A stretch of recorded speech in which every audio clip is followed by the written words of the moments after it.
आकाशवाणी भोपाल से प्रस्तुत है प्रादेशिक समाचार।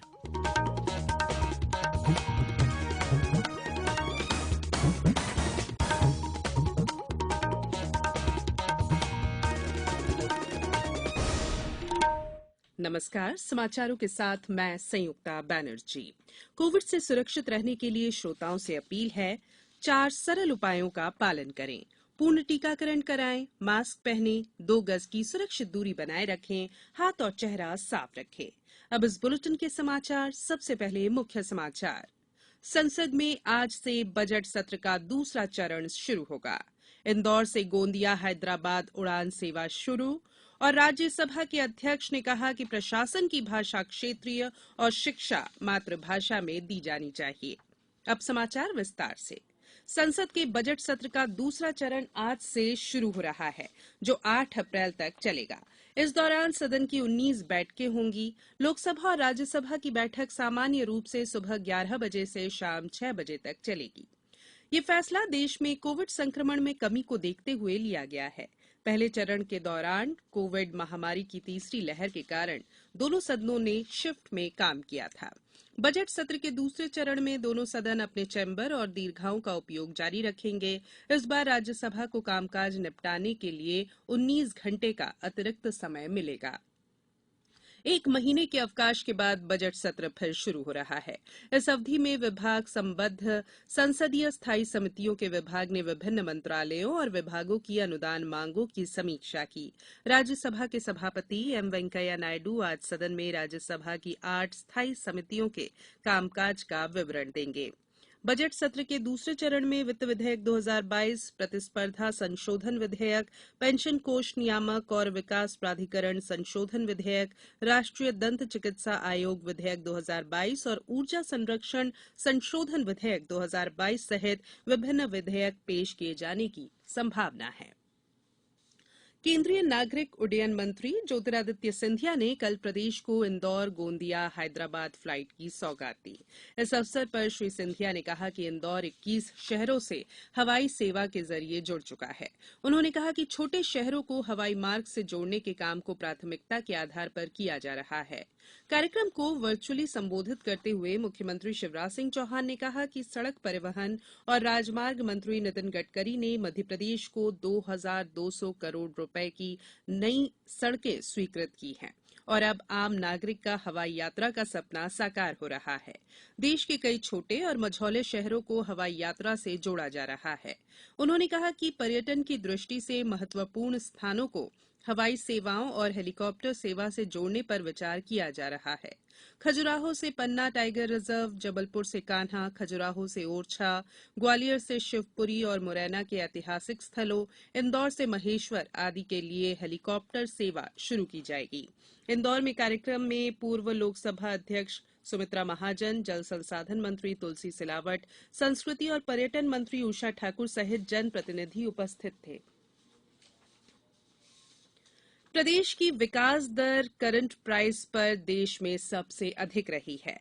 ये 19.7% है। इसमें सबसे अधिक योगदान कृषि का है। ये बात मुख्यमंत्री शिवराज सिंह चौहान ने कही। वे बुरहानपुर में मसाला फसलों के उत्पादन, प्रसंस्करण और प्राकृतिक खेती के प्रोत्साहन के लिए आयोजित राष्ट्रीय कार्यशाला को कल अपने निवास कार्यालय से वर्चुअली संबोधित कर रहे थे। मुख्यमंत्री ने कहा कि परंपरागत फसलों के साथ अधिक लाभ वाली फसलें लेने के लिए किसानों को निरंतर प्रोत्साहित किया जा रहा है।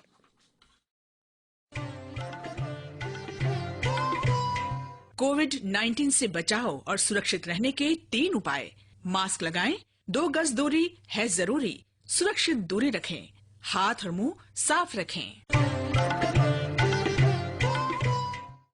ब्रेक के बाद बुलेटिन में एक बार फिर आप सभी का स्वागत है। राज्यसभा सचिवालय की हिंदी सलाहकार समिति की 9वीं बैठक कल संसदीय सौध में संपन्न हुई। इस अवसर पर राज्यसभा अध्यक्ष एम वेंकैया नायडू ने कहा कि अब ऐसी आधुनिक प्रौद्योगिकी मौजूद है कि अंग्रेजी से एक साथ कई क्षेत्रीय भाषाओं में अनुवाद संभव है। उन्होंने कहा कि प्रशासन की भाषा क्षेत्रीय होनी चाहिए और शिक्षा मातृभाषा में दी जानी चाहिए। उन्होंने ये भी कहा कि अंग्रेजी भाषा से कोई विरोध नहीं है, लेकिन ये किसी के लिए भी बाध्यकारी नहीं होनी चाहिए। श्री नायडू ने स्पष्ट किया कि सभी भाषाएं श्रेष्ठ हैं, लेकिन हिंदी को महत्व देना चाहिए क्योंकि बड़ी संख्या में लोग हिंदी बोलते हैं। उन्होंने कहा कि मातृभाषा में शिक्षा पाने वाले आज महत्वपूर्ण पद संभाल रहे हैं। मुख्यमंत्री शिवराज सिंह चौहान ने कहा है कि हमारी सरकार गरीबों को विकास का हक देने वाली सरकार है। उन्होंने कहा कि सिरमौर क्षेत्र में सिंचाई की सुविधा के लिए सर्वेक्षण कराया जाएगा। टमस नदी से उद्वहन सिंचाई योजना के सर्वेक्षण के आदेश दिए गए हैं।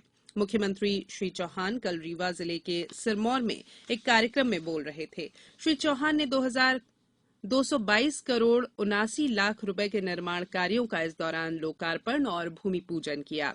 साथ ही 6 करोड़ रुपए से अधिक के हितलाभ हितग्राहियों को वितरित किए।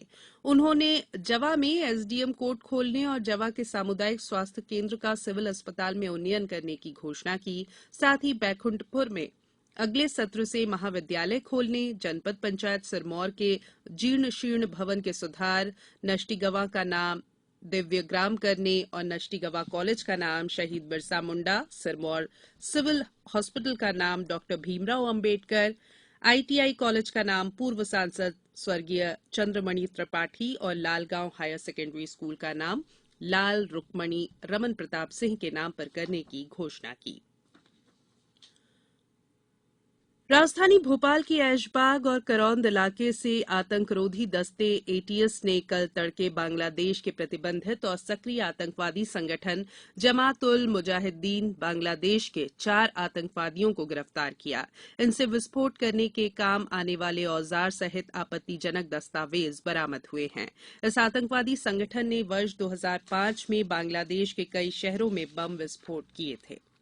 प्रदेश के गृह मंत्री डॉक्टर नरोत्तम मिश्रा ने बताया कि जेएमबी के 4 आतंकवादियों से एटीएस पूछताछ कर रही है और यह आतंकवादी संगठन देश में प्रतिबंधित है। देश में भी कई स्थानों पर हुए बम विस्फोटों में यह आतंकवादी संगठन शामिल रहा है। बात करेंगे क्रिकेट की। बेंगलुरु में श्रीलंका के साथ दूसरे क्रिकेट टेस्ट मैच में भारत ने दूसरी पारी के 5 विकेट पर 185 रन बना लिए थे। ऋषभ पंत ने 50 और कप्तान रोहित शर्मा ने 46 रनों की पारी खेली। मैच के दूसरे दिन कल श्रीलंका की टीम पहली पारी में 109 रन पर सिमट गई। भारत की ओर से जसप्रीत बुमराह ने 5 विकेट हासिल किए। इससे पहले श्रीलंका ने कल पहले दिन के स्कोर 6 विकेट पर 86 रन से आगे खेलना शुरू किया। भारत ने पहली पारी में 252 रन बनाए थे। 2 मैचों की श्रृंखला में भारत 1-0 से आगे है। अब कुछ समाचार संक्षेप में। कांग्रेस कार्य समिति की बैठक कल शाम नई दिल्ली में हुई। बैठक में 5 राज्यों में हाल के विधानसभा चुनाव में पार्टी के प्रदर्शन पर विचार मंथन हुआ। अंतरिम अध्यक्ष सोनिया गांधी ने बैठक की अध्यक्षता की। राजगढ़ जिले में 14 मार्च से ब्लॉक स्तरीय रोजगार मेले का आयोजन किया जाएगा। प्रदेश का पहला बायो टेक्नोलॉजी पार्क नीमच जिले के जावद क्षेत्र के सरवानिया महाराज में 100 एकड़ क्षेत्र में स्थापित किया जा रहा है। और प्रदेश के कृषि मंत्री कमल पटेल ने कटनी में कहा कि प्रदेश में बंद पड़ी दाल मिलें फिर से चालू की जाएंगी। अंत में बुलेटिन के मुख्य समाचार एक बार फिर। संसद में आज से बजट सत्र का दूसरा चरण शुरू होगा। इंदौर से गोंदिया हैदराबाद उड़ान सेवा शुरू। और राज्यसभा अध्यक्ष ने कहा कि प्रशासन की भाषा क्षेत्रीय और शिक्षा मातृभाषा में दी जानी चाहिए। इस बुलेटिन में फिलहाल इतना ही।